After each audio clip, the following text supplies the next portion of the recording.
What's up, guys? I'll be reviewing the new 2017 FC450. There are 11 new changes to this bike. It puts out a 63 horsepower, which is considerably quite a bit. It's got a hydraulic clutch, hydraulic brakes to it, the new Brembo brakes. Front rotor is 260 millimeter.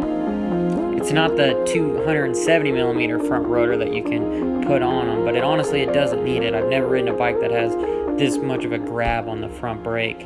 I really like it. I was really super surprised. Another one of my favorite features about this bike is the hydraulic clutch.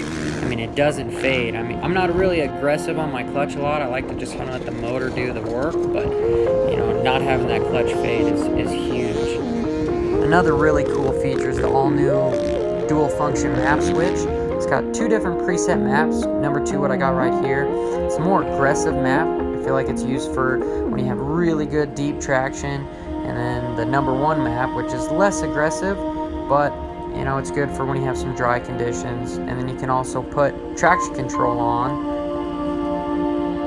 So if you hold both buttons down, it goes into whole shot mode so that you can see this little F1 starts blinking.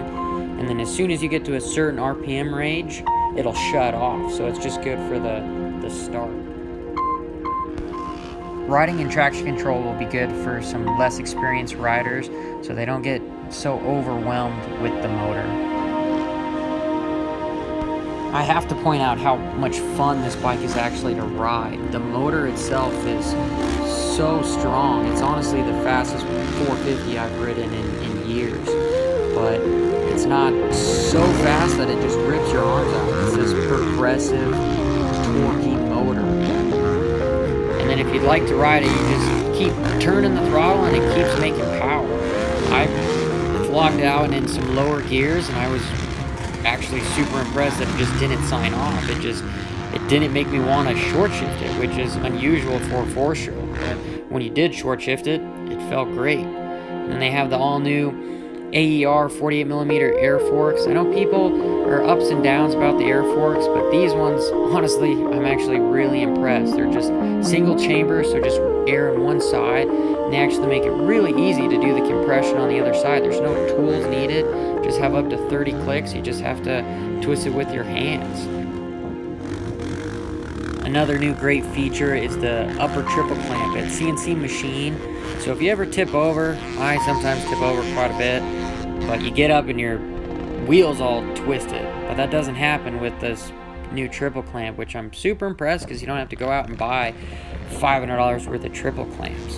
But I can't stress how much fun this bike is to ride. Another thing is I've never ridden a bike with a steel frame before. Normally they're all aluminum. And it flexes more with the steel frame, which I feel helps with arm pump. I know that sounds crazy, but I don't say that I can feel the frame actually flexing, but it definitely gives, which is what the manufacturer says it does at least too. So, you know, I hope all you guys go down to Rocky Mountain Cycle Plaza and pick yourself up a new Husky and, you know, let's go riding.